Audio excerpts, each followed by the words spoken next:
सतीश जी। तेरी आवाज। प्रणाम गुरुजी। गुरुजी, मेरा मन जीव जंतु पशु पंछियों की सेवा में ही ज्यादा लगता है। मैं अपनी हाँ, कमाई का बहुत ज्यादा हिस्सा इसी पुण्य में हाँ, लगाता हूँ। बहुत अच्छा है। अहंकार रहित होकर सेवा की जाए तो भगवान की ही प्राप्ति हो जाती है, क्योंकि हर पक्षी पशु के रूप में भगवान है। नामदेव जी महाराज कुत्ते में भगवान को देखो प्रकट किया ना। भगवान एक बार श्री एकनाथ जी महाराज गंगोत्री से गंगा जल लेकर बहुत से भक्तों के साथ रामेश्वर चढ़ाने जाते थे। प्राय भक्त लोग ऐसा करते हैं कि गंगोत्री से गंगा जल लेकर रामेश्वर में चढ़ाते हैं कांवर में लेके। ऐसे ही वो जा रहे थे। जब रामेश्वर जी के पास पहुंचने वाले थे तो देखा एक गधा प्यास से तड़प रहा है, मतलब ऐसा दिखाई दे रहा है। तो उन्होंने विचार किया कि रामेश्वर जी में तो सब जल चढ़ाते हैं और ये प्यासा इसे कोई पिलाएगा नहीं। गंगोत्री से लाए थे रामेश्वर जी के लिए, नजदीक गए और गोद में गधे का सर लिया और हर हर महादेव करके पूरी गंगा जली। जे ही गंगा जली पिया तो और जो साथी थे सब हंसने लगे। यार मतलब इतनी मेहनत करके वहां से लाए और पास ही आ चुके थे रामेश्वर के, वहां नहीं चढ़ा, एक गधे को पिला दिया। वो तो रामेश्वर जी गए और वहां रामेश्वर आ गए। गधे को जे ही गंगा जल पिलाया तो भगवान उठ के बैठ गए, बोले मैं ही था, तुम्हारे को देख रहा था कि तुम केवल मूर्ति में ही मुझे समझते हो या सब जीवों में भी मुझे समझते हो। तुम्हारी इस दया से मैं द्रवित होकर यहीं प्रकट हो गया, क्योंकि कण कण शिव है तो एक गधे से भी भगवान प्रकट हो गए।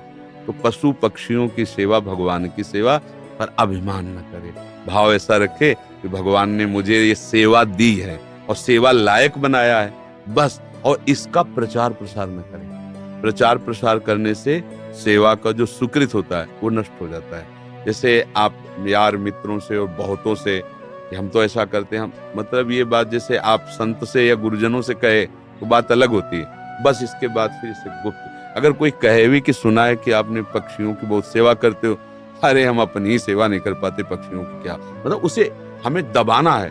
हमसे पाप बन जाए तो कह देना है, पुण्य बन जाए तो छुपा लेना है। पर अपने लोग उल्टा करते हैं, पुण्य बनेगा तो पोस्टर छपवा देंगे और पाप बनेगा तो कसम खा लेंगे कि किया ही नहीं है। यही हमारी दुर्गति का कारण बनता है। अगर हमसे कोई गलती हो गई और कोई पूछे आपसे गलती, तो हाँ हो गई, अब दंड मिले जो तो वो नष्ट हो जाएगा। जहां आपने हाँ कहा वो पाप नष्ट हो जाएगा। अगर सभा में खड़ा होकर के स्वीकार कर ले तो दंड मिले ना मिले उसका पाप नष्ट हो गया। और हम सभा में पुण्य को कह सकते हैं, पाप को नहीं कह सकते, देखना है नहीं। तो अपने इस पुण्य को छुपाओ और पशु पक्षी में भगवत भावना करो। जब उनको दाना डाल रहे हो या फल जो भी जैसे पशु पक्षी हो, तो भाव करो, हे भगवान आप इन सब रूपों, और बढ़िया पुण्य बन जाएगा और बड़ा लाभ मिल जाएगा। हे भगवान आप इन रूपों में आके सेवा स्वीकार, नाथ हम पे प्रसन्न रहो कि हम सदैव आपकी सेवा करते हैं। भक्ति हो गई, इसी से भक्ति हो गई। सब में भगवान के दर्शन की भावना बनने लगेगी, ठीक है। पर कभी गलत धन कमा के सेवा की भावना मत रखना। मान लो चलो 1 लाख रुपए हम गलत करके ले रहे हैं तो 10,000 की सेवा, वो ठीक नहीं है। ईमानदारी से कमाओ, धर्म से कमाओ, और फिर उससे अगर 10 रुपए की भी सेवा करोगे तो बहुत बड़ी सेवा मानी जाएगी। 10 करोड़ सेवा बेईमानी से वो तुम्हारे लिए बिल्कुल बेकार है। और 10 रुपए गरीब की एक रोटी जितना पुण्य देगी ना, राजा का उतना पूरा धन का खजाना नहीं, क्योंकि वो मेहनत से करके, और 4 रोटी में 3 में परिवार चलाया, अपने हिस्से की दे दिया दूसरे को, बहुत बड़ा दान हो गया। तो दान का ये भी स्वरूप समझना है कि गंदे आचरणों द्वारा, बेईमानी द्वारा नहीं, धर्म से कमा करके। एक बार राधा बाबा ने भागवत सुनी, तो एक ब्राह्मण आते थे, श्रद्धा से सुना। अब दक्षिणा देने की बात आई तो बाबा ने, काम तो सन्यासी है, क्या दक्षिणा दे। आज बड़े बड़े लोग बैठे थे, जिसके पास पवित्र धन हो 100 रुपया हमें दे दो। किसी की हिम्मत नहीं निकालने की, क्योंकि बाबा बिल्कुल सत्य पे प्रतिष्ठित महापुरुष। अब पवित्र होना चाहिए, इन्हें दंड मिलेगा। किसी की हिम्मत, एक घास खोदने वाला बगीचे में जो काम करता है, दौड़ के आया, बाबा हमारा पवित्र है। वह कैसे तेरा पवित्र? बोले घास खोदता हूँ, मुझे कोई 1000-2000 ले मिलते, 100 रुपया तो हम दे देंगे। बोले हाँ तू दे। 100 रुपया लिया, पंडित जी को दे के, ये है दक्षिणा।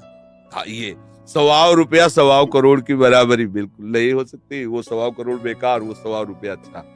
धर्म से कमाओ और धर्म से सेवा करो, ये भगवत। डॉक्टर हिमांशु सूरी जी, बठिंडा पंजाब से। महाराज जी, मेरा ये प्रश्न है, क्या ऐसे महापुरुष जिनका गोलोक वास हो चुका है, उन्हें गुरुदेव रूप में धारण किया जा सकता है? एवं अगर किया जा सकता तो कैसे?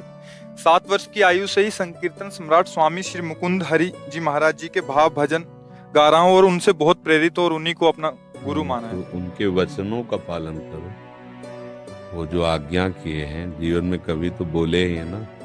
हाँ, उनके उपदेश पकड़ लो और जो नाम कीर्तन वो कर रहे थे वही नाम कीर्तन करो, वही नाम जप करो। जो भगवत प्राप्त महापुरुष हैं वो थे, है, रहेंगे, तीनों में बराबर होते हैं। ये भूत भविष्य वर्तमान काल जीव के लिए है, जो ईश स्वरूप होते हैं उनके लिए नहीं। वो थे भी, वो हैं भी और वो रहेंगे भी। जो महापुरुष हैं किसी को भी, जैसे भाई जी हनुमान प्रसाद पोद्दार जी, राधा बाबा, उड़िया बाबा, हरि बाबा, ये सब महापुरुष थे, हैं और रहेंगे। अब आप तदाकार करो तो उनसे बात भी हो सकती है। मिलन, जब भगवान से बात हो सकती है तो भगवत स्वरूप ही तुम आत्मा है ना। हाँ, तन्मयता धारण करो। उनके भजनों की रिकॉर्डिंग की जैसे है, उपदेश नहीं होते। हाँ, मतलब सब संतों का एक ही कथन है, संसार के चिंतन से अपने चित्त को बचा के भगवान के चिंतन में लगाना। बस बार बार नाम जप करो। जो भी नाम कीर्तन करते हैं ना, वो नाम कीर्तन पकड़ लो, अंदर से जपो, उसी का कीर्तन करो और उनको गुरु मान लो। हो गई बात, समझ रहे? और संतों का संग करते रहो, जिनसे आपका मन मिले, जिनकी बात सुनकर आपको अच्छा लगे और हृदय शीतल हो जाए, उन संतों के वचन प्रगट में सुनते रहो और नाम और गुरु भाव उधर रख लो। मनोज कुमार दिल्ली से। सतगुरुदेव भगवान, आपके चरणों में कोटि कोटि प्रणाम। गुरुदेव भगवान, पराये सभी शिष्य अपने गुरुदेव का मानसिक चिंतन करते हैं, लेकिन गुरुदेव वो परम सौभाग्यशाली शिष्य कौन से लक्षणों से युक्त होता है जो कभी कभी अपने गुरुदेव के चिंतन में भी आ जाता है? जिसका अस्तित्व खत्म हो जाता है वो कभी कभी नहीं, वो गुरुदेव में ही हो जाता है। जब तक शरीर और शरीर के भोग और शरीर संबंधियों से अपनापन है, तब तक गुरुदेव को हमने माना है। जैसे सांसारिक किसी को हमने पिता माना, माता माना, रिश्ते नाते मान, उसी में एक और नाता मान लिया, गुरु। अब जिसने अपना अस्तित्व अहम में टिका होता है, जिसने अपना अहंकार गुरु जी के चरणों में दे दिया, अब जैसे आपकी आज्ञा वैसा ही हमारा जीवन है। आपका कृपा कटाक्षी हमारा मोक्ष मूलम गुरु कृपा। जिसने गुरुदेव को अपना अहम देकर सतत उनकी आज्ञा पर चला, तो गुरुदेव को चिंतन नहीं करना होता। गुरुदेव उसके हृदय में बैठते हैं, वो गुरुदेव के हृदय में सदैव रहता है। भगवान अपनी भक्ति के लिए कहते साधु हृदयमयी हम, साधु नाम हृदय।